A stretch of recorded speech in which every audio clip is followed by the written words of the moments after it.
بسم اللہ الرحمن الرحیم، الحمدللہ رب العالمین۔ قدرت کا ایک اور شاہکار مکھی اور شہد کی مکھی، اور اس کے بارے میں ہم کل بات کر رہے تھے، اور آغاز ایک بار پھر یہاں سے کرتے ہیں کہ قرآن کریم نے اس بارے میں کیا فرمایا۔ قرآن کریم کا ایک سورہ ہے، سورہ کا نام ہے سورہ نحل، اور اس کی آیت ہے 69، جس کے ترجمے میں فرمایا ہے، اور تمہارے رب نے شہد کی مکھی کو یہ وحی کی کہ پہاڑوں میں، درختوں میں اور لوگوں کے بنائے ہوئے اونچے چھپروں میں جا کر اپنے گھر بنائے، پھر ہر طرح کے پھلوں کا رس چوسے اور اپنے رب کے ہموار کیے ہوئے راستوں پر چلتی رہے، اور ان کے پیٹ سے رنگ برنگ کا ایک مشروب نکلتا ہے جس میں لوگوں کے لیے شفا ہے، بے شک اس میں نشانی ہے ان لوگوں کے لیے جو غور و فکر کرتے ہیں۔ یہ شہد کی مکھی کا تذکرہ قرآن کریم میں، اور یہ قدرت کا کتنا انبلیویبل شاہکار ہے، یہ ہم آپ کی خدمت میں آج عرض کرتے ہیں۔ یہ جو اس کا گھر ہے، شہد کی مکھی کا گھر ہے، جس کو ہم چھتا کہتے ہیں، چھتا، یہ بھی حادثہ نہیں ہے، منصوبہ ہے، یہ بھی منظر نہیں ہے، نظام ہے، یہ بھی کوئی بے ترتیب گھر نہیں ہے، بلکہ انتظام کا شاہکار ہے۔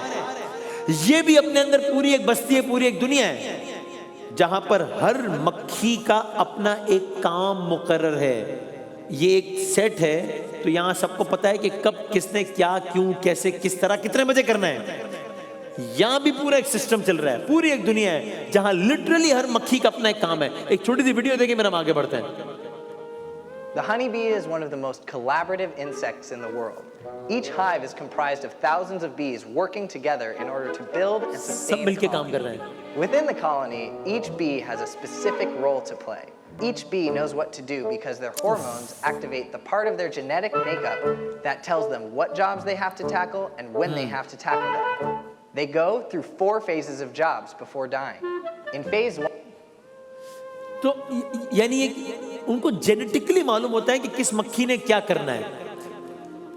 ان شارٹ کرتے ہیں، ایک طرف کچھ مکھیاں نئی آنے والی جو مکھیاں ہیں ان کے لائے ہوئے رس کو وصول کرتی ہیں، کوئی تو ہے نا جو چلا رہا ہے سارا نظام، تو ایک مکھیاں جو نئی مکھیاں رس لاتی ہیں اس کو وصول کرتی ہیں، ریسیو کرتی ہیں۔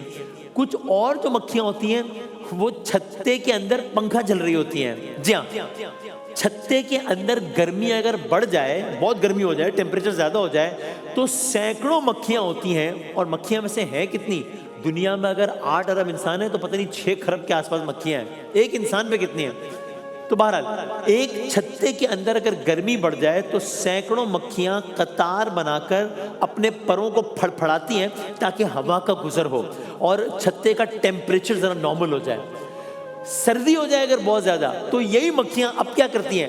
گرمی ہوگی تو پر پڑائے گی تاکہ ذرا ٹیمپریچر کم ہو، گرمی کم ہو، سردی ہو۔ اگر بہت سرد موسم ہو پھر کیا کرتی ہیں؟ پھر یہی مکھیاں آپس میں جڑ کر ایک گول دائرہ بنا لیتی ہیں تاکہ گرمی پیدا ہو، سردی سے بچاؤ ہو۔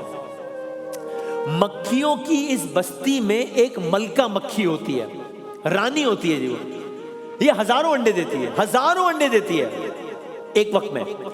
یہ اس چھتے کی ماں ہوتی ہے، یہ باقی تمام مکھیاں کہہ لیں اس کی بیٹیاں ہوتی ہیں جو ملکہ کے دیے ہوئے انڈوں سے نکلتی ہیں۔ یہ جو میں نے کہا ہزاروں انڈے دیتی ہے، یہ میں نے ایک دن کی بات کی ہے، ایک دن کی۔ ملکہ مکھی روزانہ تقریباً 2000 انڈے دیتی ہے، 1.5 سے 2000 انڈے روزانہ۔ یہ سال میں 2 لاکھ انڈے دیتی ہے۔ ایک مکھی، کھربوں مکھیوں میں سے ایک مکھی ایک سال میں 2 لاکھ انڈے دیتی ہے۔ ایک مکھی اپنی زندگی میں 10 لاکھ انڈے دینے کی صلاحیت رکھتی ہے۔ 1 ملین، 10 لاکھ ایک مکھی ایک سال، ایک زندگی میں۔ سو یہ چھتے میں جو ہمیں بظاہر ایک چھتا نظر آ رہا ہے، لیکن حادثہ نہیں ہے، منصوبہ ہے، یہ منظر نہیں ہے، نظام ہے۔ تمام مکھیاں ذمہ داری نبھاتی ہیں، کچھ انڈوں سے نکلنے والے بچے کی دیکھ بھال کرتی ہیں، کچھ صفائی کرتی ہیں، کچھ خوراک کو ترتیب سے خانوں میں بھر رہی ہوتی ہیں، کچھ دشمن سے حفاظت کے لیے سیکیورٹی گارڈز ہوتی ہیں۔ ہر مکھی بغیر کسی نگرانی کے اپنا کام کر رہی ہے، گویا بس ان کو کسی نے اپنے کام پہ لگایا ہوا ہے، نہ کوئی سستی ہے، نہ کوئی کاہلی ہے، گویا ہر ایک کو اپنے مقصد حیات کا پتہ ہے، ہر ایک کو پتہ ہے۔ اور کمال کی بات یہ ہے، کل ہم نے یہ بات چھوڑی تھی اور ہم نے کہا تھا کہ یہ کوئی ڈائلاگ نہیں ہے، کہ یہ جو چھتا ہے اس کی جو میتھس ہے، اس میں میتھس بھی ہے، اس میں سائنس بھی ہے، اس میں لاجک بھی ہے، اس میں جیومیٹری بھی ہے، ایک چھتے میں. اور ہم نے کہا تھا کہ ہم کو ڈائلاگ نہیں مار رہے بھائی. یہ چھتا جو بظاہر ہمیں ایسا نظر آتا ہے نا، یہ اندر سے 6 کونوں، سب نے پڑھا ہوگا جیومیٹری میں، ہیکساگون کہتے ہیں 6 کونوں والا. یہ اندر سے 6 کونوں یعنی ہیکساگون کی شکل کا ہے.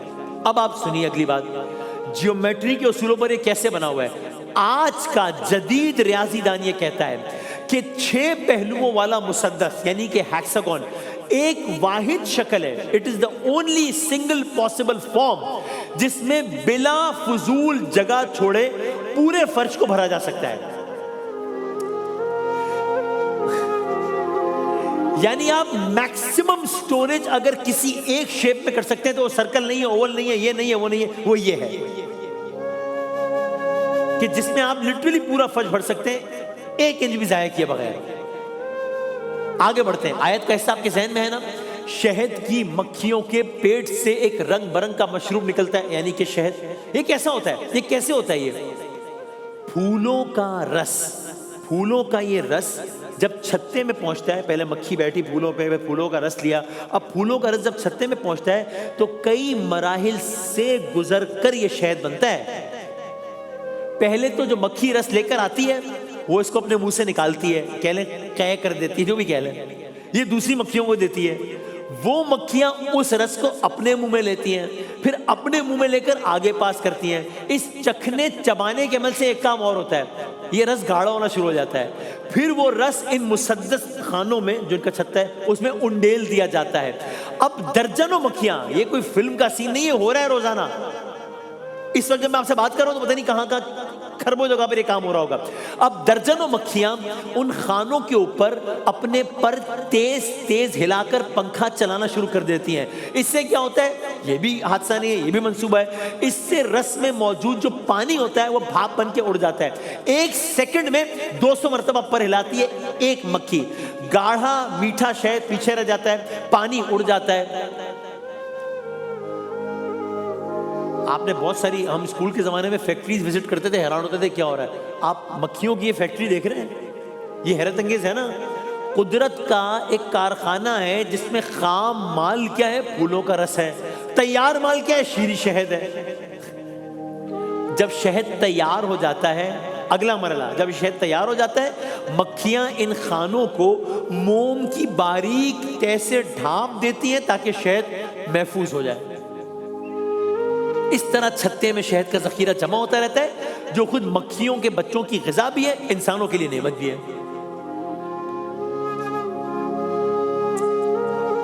آیت یاد ہے؟ قرآن نے کہا اس کے پیٹ سے پینے کی چیز نکلتی ہے جس کے مختلف رنگ ہوتے ہیں اور اس میں لوگوں کے لیے شفا ہے.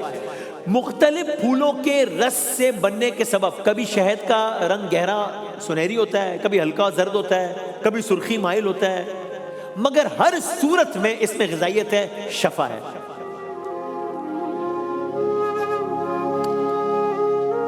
ایک تعجب خیز بات، شہد جیسی قیمتی شے بنانے کے لیے ہر مکھی اپنی پوری زندگی میں کتنا شہد بناتی ہے؟ اندازہ لگائیں، میک اے وائلڈ گیس. ایک مکھی اپنی زندگی میں کل ملا کر صرف تقریباً 1 چائے کے چمچ کا 12واں حصہ جتنا شہد بناتی ہے. جی ہاں، 1 چمچ شہد، میں جملہ بدل دوں، 1 چمچ شہد جو ہے نا وہ 12 مکھیوں کی پوری زندگی کی کمائی ہے. فَبِأَيِّ آلَاءِ رَبِّكُمَا تُكَذِّبَانِ، کون سی نعمتوں کو جھٹلاؤ گے؟ یعنی دن رات محنت، ہزاروں پھولوں کا سفر، بے شمار پروازیں، صرف اس لیے کہ کچھ قطرے شہد کے بن جائیں. ایک مکھی کو 1 کھانے کا چمچہ شہد بنانے کے لیے 40 سے 50 ہزار پھولوں سے رس چوسنا ہوگا اوسطاً. کچھ کیسز میں سے کم، کچھ میں سے زیادہ، 50,000. آدھا کلو شہد کے لیے مکھیوں کو 20 لاکھ پھولوں پر جانا ہوگا، اور یہی شہد قطرہ قطرہ جمع ہو کر انسان کے دسترخوان پہ پہنچتا ہے. اب آپ سوچئے بس میں گفتگو ختم کرتا ہوں. جب آپ شہد کا میٹھا ذائقہ، جب میں اور آپ شہد کا میٹھا ذائقہ محسوس کریں تو یہ سوچیں دراصل یہ درجنوں نہیں بلکہ لاکھوں مخلص کارکن مکھیوں کی محنت کا پھل ہے جو پڑا ہے دسترخوان پہ. تو یہ احساس دل میں شکر گزاری بھی پیدا کرتا ہے اور یہ سوچ بھی کہ یہ سب کیسے ہو رہا ہے. کوئی تو ہے جو چلا رہا ہے زمان مکان کے نظام سارے. وہی خدا ہے، وہی خدا ہے اس کے یہ اہتمام سارے.